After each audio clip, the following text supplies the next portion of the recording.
자, 이번 시간에 계정과목 및 적요 등록 중에 추가적인 사항들을 좀 더 설명을 드리도록 하겠습니다.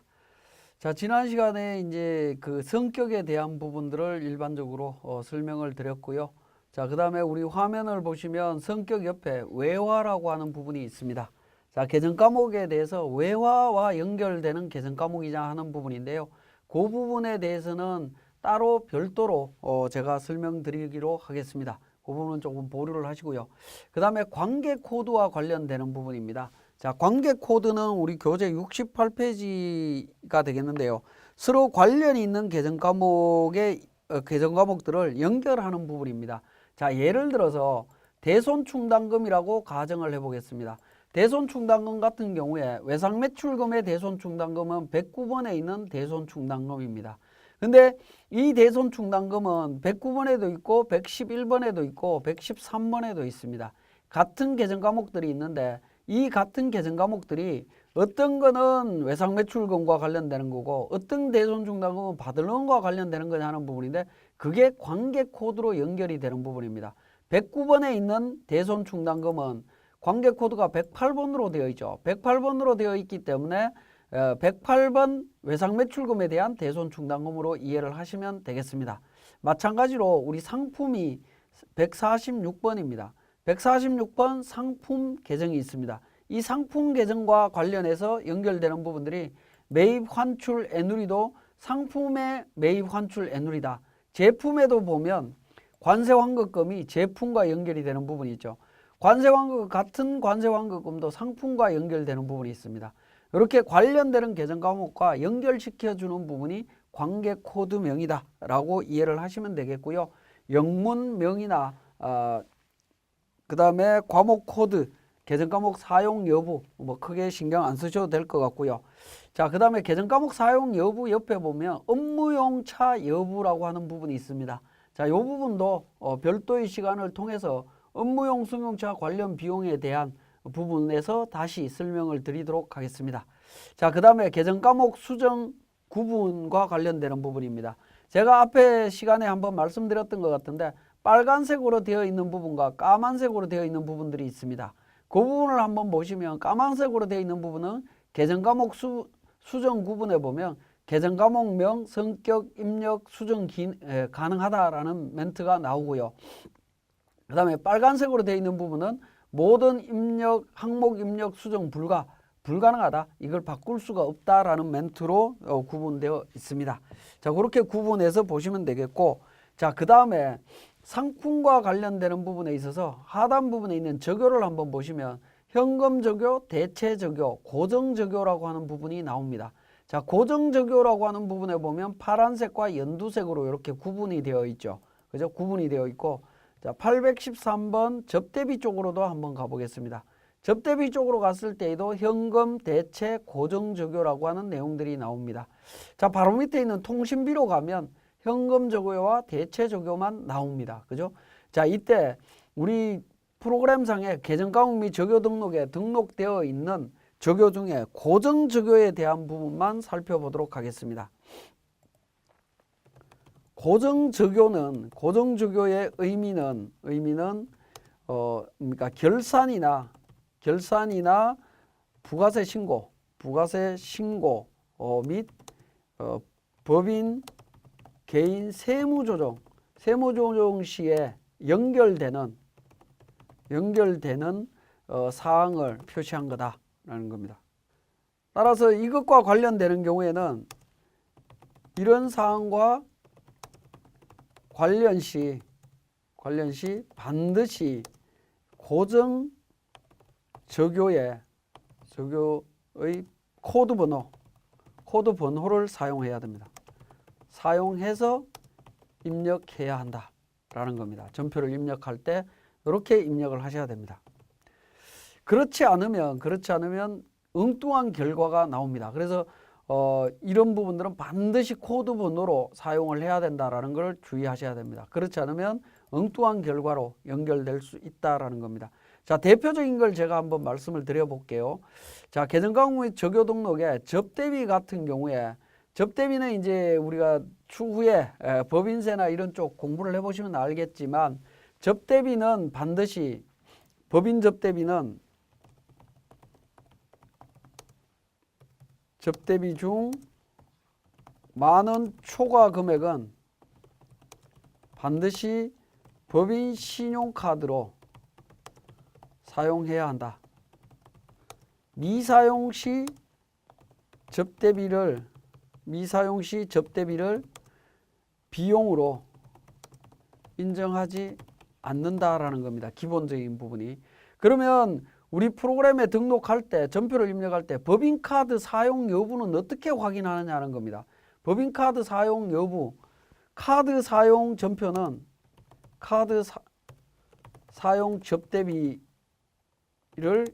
입력하는 방법은 고정적요를 사용하는 겁니다. 것이다라는 겁니다. 그러면 실제 적용되는 부분을 한번 보겠습니다. 우리 고정적요를 보면 접대비에 1번 신용카드 사용 일반 접대비라고 되어 있죠. 코드번호 1번을 사용하면 된다라는 겁니다.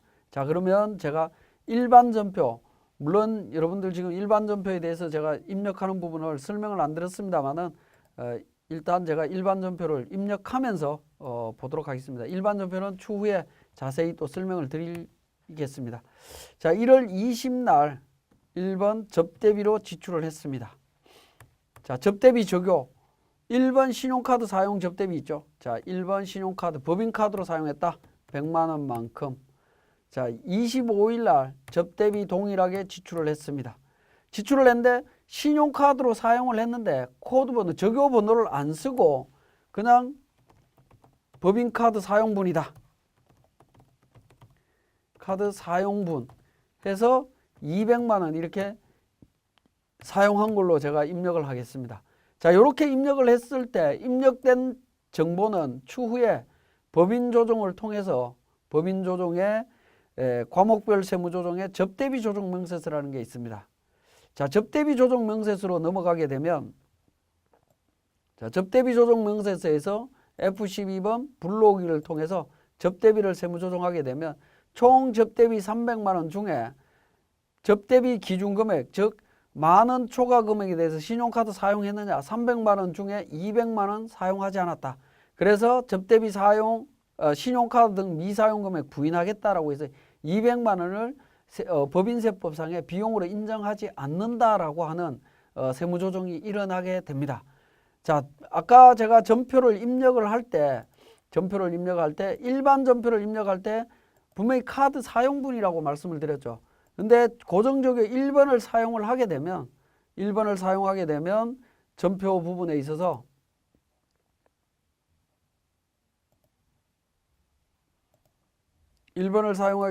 다시 불러오기를 통해서 진행하게 되면 달라집니다. 그죠? 미사용 금액은 없는 걸로 나오게 됩니다. 그래서 동일한 내용이라 하더라도 이 고정적요를 어떻게 사용하느냐에 따라서 세무조정 사항이 다 달라질 수 있다라는 겁니다. 그래서 고정적요를 정확하게 활용들을 하셔야 됩니다. 그러면 고정적요와 관련되는 케이스가 어떤 케이스가 있냐면 고정적요 사용 개정 과목. 개정 과목은 대표적인 게 이제 그 재고자산 개정입니다. 재고자산 개정에는 상품, 원재료, 그 다음에 그 제품, 부재료 뭐 이런 부분들이 되겠죠. 부재료 뭐 이런 부분들이 고정적요가 있고요. 그 다음에 접대비 관련되는 부분이 있고요. 그 다음에 가지급금, 가수금 관련되는 부분들이 있습니다. 대표적인 게 이런 부분들로 연결이 되어 있다라고 보시면 되겠습니다. 개정과목 및 적요 등록으로 다시 가도록 하겠습니다. 자, 개정과목 및 적요 등록에 보시면 상품 관련되는 쪽에 가면 의제 매입, 재활용, 구리, 스크랩 이렇게 나오죠. 의제 매입, 재활용, 구리, 스크랩은 부가가치세 신고와 연결되는 부분입니다. 대체 적요에 보면 타개정 대체, 타개정으로 대체 뭐 이런 부분이 나오죠. 이 부분은 우리 결산 재무제표를 만들 때 연결되는 부분이라고 이해를 하시면 되겠습니다. 자, 134번 가지급금 관련되는 부분도 고정적요로 1번, 4번 대표이사 가지급금 회수, 가지급금 회수 관련되는 부분이 있습니다. 자, 257번에 가수군과 관련되는 부분도 동일하게 고정적요가 있죠. 자, 그 다음에 813번 접대비 관련되는 부분입니다. 자, 신용카드 사용 접대비, 경조사비, 현물 접대비 이런 부분들이 있습니다. 자, 이 부분에 접대비 관련되는 부분들은 반드시 고정적요를 사용해야 우리 프로그램에서는 그러한 내용들을 인식하고 반영을 한다라는 겁니다. 자, 그런 기능들을 알고 계셔야 됩니다. 근데 우리 법인세법이나 우리 부가가치세를 공부를 안 하신 분들은 전표 입력할 때 이 적요가 어떻게 연결되는지를 잘 모르기 때문에 그냥 적요를 무시하고 편리한 대로 사용하는 경우들이 많이 있는데, 그렇게 편리한 대로 사용을 하시게 되면 문제가 생길 수 있기 때문에 제가 미리 말씀을 드렸습니다. 자, 우리 69페이지에 툴바의 기능 설명에서 있습니다. 자, 세목 추가 관련되는 부분은 계정과목 코드가 6자리일 때 추가해서 사용한다라는 부분 말씀을 드렸고요. 수정 적요 관련되는 부분이 있습니다. 수정 적요를 클릭하면 초기에 설정되어 있는 적요 이외에 사용자가 직접 추가한 적요를 계정 과목별로 보여준다라고 하는 부분입니다. 이거 보시면 되겠고요.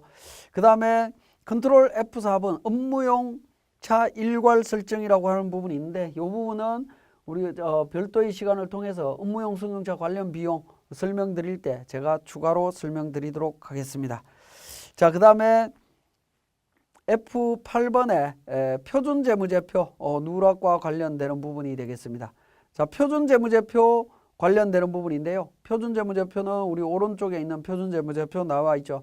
그리고 F8번 표준재무제표 누락 코드 확인이라고 하는 부분이 내용이 있습니다. 이게 지금 활성화가 안 되어 있습니다. 나머지 내용들이 전부 다 확인이 다 되고 있기 때문에 활성화가 안 되어 있는데요. 자, 우리 표준재무제표라고 하는 부분은 어떤 부분이냐면, 자, 기업회계에 의해서 작성된 재무제표는 세무신고 시에 표준재무제표로 변경해서 신고를 해야 됩니다.